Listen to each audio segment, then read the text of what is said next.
Hey guys, good morning.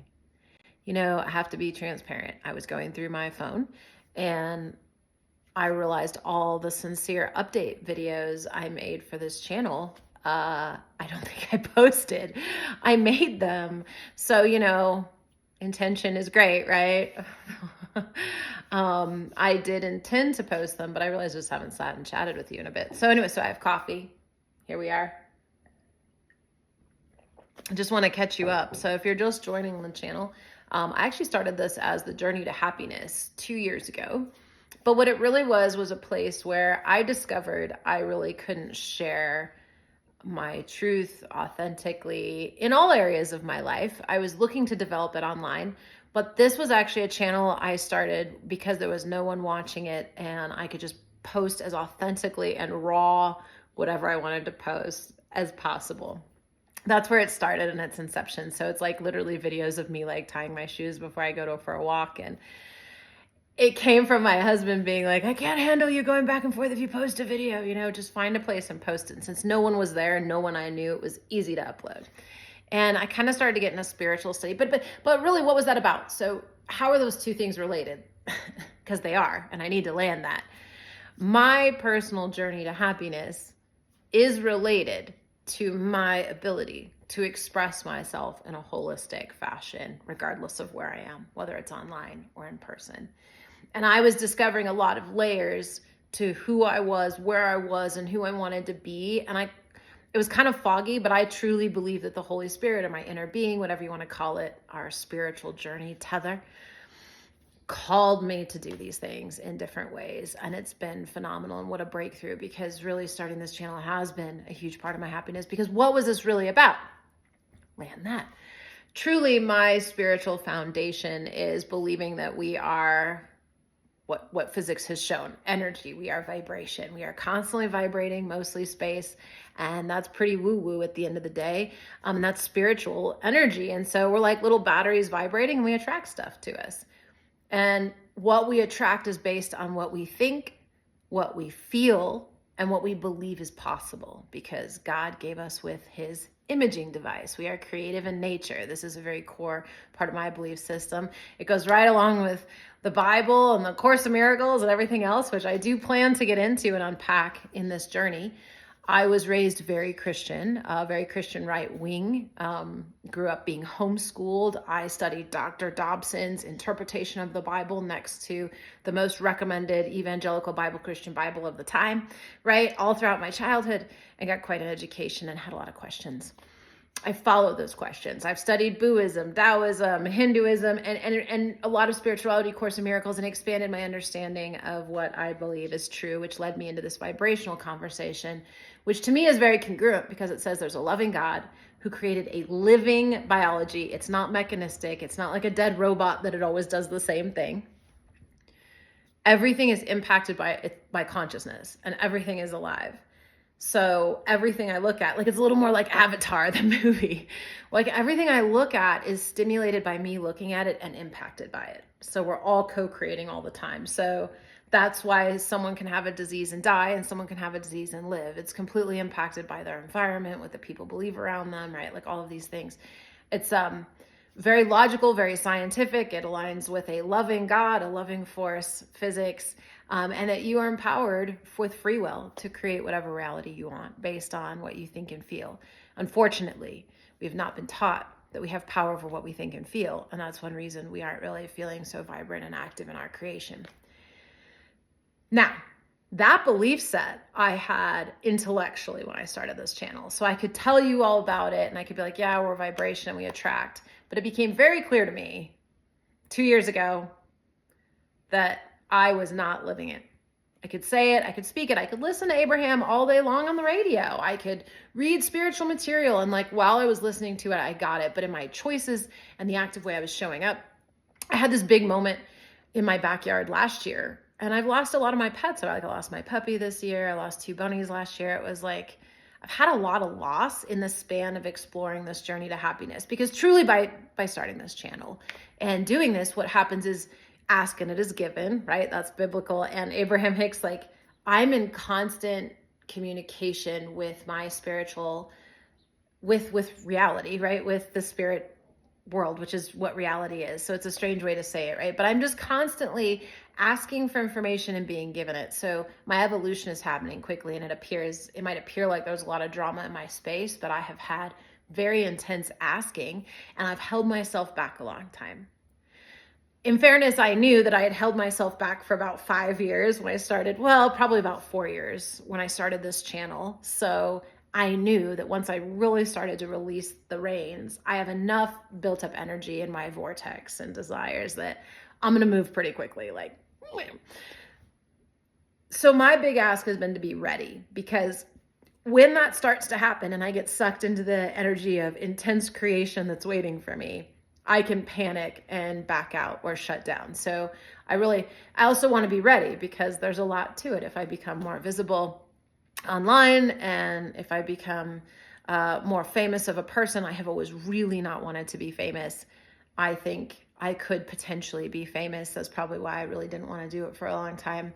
There's a lot of things I don't like about it, but now my focus has been, it doesn't matter if I like it or don't like it, right? I want to be ready. I want to be ready. If it doesn't happen, great. If it does happen, I want to be ready to handle the energy, ready to know what I believe and think, because it's one thing to attract and create when your belief systems are all crooked at a lower level. But here's the thing about power leveling in your life. And one reason I wanted to capture this process in this channel as we go. This hasn't been much of a catch-up video, is it? It's a little bit more of a foundational one, but that's okay. We'll get to catch up in a little bit or in the next one. But I wanted to capture this process because something in me knew that when you start to power level, the way you create amplifies. So if I'm creating more and more powerfully, but my belief systems are like, only bad things can happen to me, or I get punished when good things happen, or any of that, it gets louder and bigger. And I'm very aware of that. And I'm a powerful creator. And so it's like, I really wanted to start at a lower level here on this channel 2 years ago and start really working out my beliefs. So we studied spiritual material, which we're going to start doing here again. There just became a point where I felt like people were starting to look to me to be a teacher, and I really was very much a student. Now I'm like, okay, now I can start to teach, because I've been through some rocky stuff the last few years, experiencing the difference between focus and creation. And it happens all the time. I've been really vibing really well. And then this weekend with that blood moon eclipse and like so much stuff happened, I just fell off for 2 days. One day really bad, and then it's like a day of recovery, but we're coming back up. But I'm developing it, so it's not perfect, but I'm developing a different relationship. I'm coming back up quicker. I understand like what the purpose of it is. I'm understanding how to cheer myself up in new ways with my own mind, generate hope in actual, like you're generating hope from a fact-based space once you really get into the scientific aspect of this, once you really exercise how much you can trust the universe that what you think and what you feel creates. So from that space, it's really important to stay focused on being happy and being stable. Abraham talks about it a lot, about how that can feel selfish at this time because people think they need to focus on the dark stuff to like help in some way.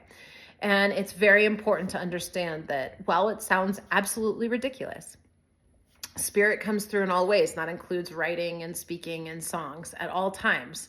So I'm always looking for spiritual wisdom. I don't care what source it came from. If it came from someone who was truly connected when they were flowing a story into this space, there's allegorical truth. That's where the hero's journey comes from. That's why Carl Jung could map it, because, you know, it showed up in every story, because spirit is always trying to tell us the way to truly transform and transcend on planet Earth, right? So there's this truth that comes through in Harry Potter. That's why I presupposed it that way, where they refuse to talk about the main bad guy. If you notice in the first couple movies, they'll be like, he who shall not be named. There's something really powerful in that, in saying that we don't talk about the evil one, because what happens as soon as Harry Potter says his name, he starts to pop back into this world. And that's a really important deep truth about darkness, that the more we talk about the enemy, the more we focus on the adversary, the more we empower them. So when people feel selfish for being happy, you have to realize that's the way of strength. That like the greatest lie the devil ever told was that you could make him not exist by believing he doesn't.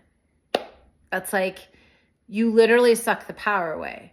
The more you feed the power of that, the more it becomes empowered, because you have the imaging device of God, and what you believe in literally becomes empowered.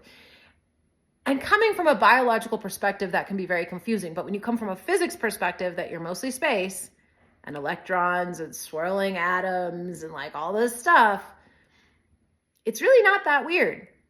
Like, what you focus on starts to generate a pulse that like impacts everything around you. And when you add to that, that your eyes and your ears and your brain are all filtering systems that you learned in school respond, like that your eyes and ears and brain aren't picking up, they're picking up much more data than you perceive. We know this. So something is filtering what your brain, your eyes, your ears, your senses look at. And that is what you, the mind behind there, believes. You are the filter for your senses. Your senses are picking up everything. And it's also picking up waves and particles and turning it into an appearance of biology, of physical biology. Like, how weird. But it's all an interpretation device. Even your fingers and hands, like all of this is interpretation, and you have a higher mind that is deciding what to filter and what to not. That's why when you witness an event, 20 different people see 20 different things, because you all have different higher perspective filters interpreting a bunch of waves and particles into a biological physical event. What we really should marvel at is that we even really saw the same thing at all. That's amazing. And the fact that we did points to the one mind and some agreement we have around what things are and how they work. When you get down to a really biological consciousness environment, which this is, we scientifically know it's waves and particles we're interpreting into a biological physical experience because we have a biological seeming physical mechanism to interpret it. Other than that, that's not what's happening. We've been able to prove that this is mostly space. Like, this isn't like we're having a perception through our senses of something happening that isn't really what's happening, because our brain's picking up way more data. What else is happening? We don't know. And we don't sit in that mystery enough and go, whoa. And if I get happier, different things happen. I see different things. I experience a different world. If I get sadder, I see and experience a different world. If I get more scared, I see and experience a different world. Well, it's because I'm constantly empowering that which I'm focused on and attracting more of it. It's just really that simple. And the better you feel, the nicer the things you attract, and the worse you feel, the worse they are. It's really quite simple. And God is good. God is love. The only source, we have this constant example in nature. And that's what's so beautiful about Taoism. And I love it so much. And what's so beautiful about nature is it's constantly reflecting ultimate truth at us. And one of those is that light has a source and darkness has none. What does that mean? Light is an allegory for love and life. Love, life, and light. And when there's a source of light, darkness doesn't have a source that pushes back. It's not like darkness has mass and it's pushing against the light. When light shows up, darkness vanishes. So darkness is the absence of light. It does not of itself have any power. That's why you only have darkness in the physical, biological perception realm, because it lives in the filter. I like to think of it as a virus, and you kind of need some malware. But it doesn't exist in the overall spiritual realm because it's being empowered. It doesn't have a source, but our life, love, light, has an ultimate source, which is that which we call God, but really it moves through all of us and is keeping everything a delight and alive. And the only thing you have is that, or lack of that. And if you're experiencing a lack of that, it's because you're choosing to pinch it off because you don't deserve love, or you're scared of something, or you're choosing to focus on something, or you're, been hurt. And so you're sitting in hate, whatever it is.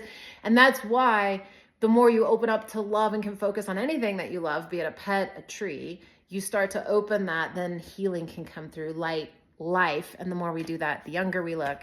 I mean, I'm 45, I've never had work, and I don't get Botox. And I'm looking younger every day. It's because I'm flowing a different kind of light in life here, right? And that's really what I'm all about and what I want to capture, because the more you power level with that, the more everything changes, right? But I had to get my wires first. My wires uncrossed more, straighter, you get me. Thanks for being here. I'll make a catch-up video next. That was just, I guess, a foundational video about what I think and what I'm doing here and where we're going. I probably will be taking on more of the Christian establishment, but for more specific reasons and in a different way. But we will be doing more spiritual study and then just more authentic sharing. So if you want to tag along, awesome. If you're just stopping by, love you. Be well.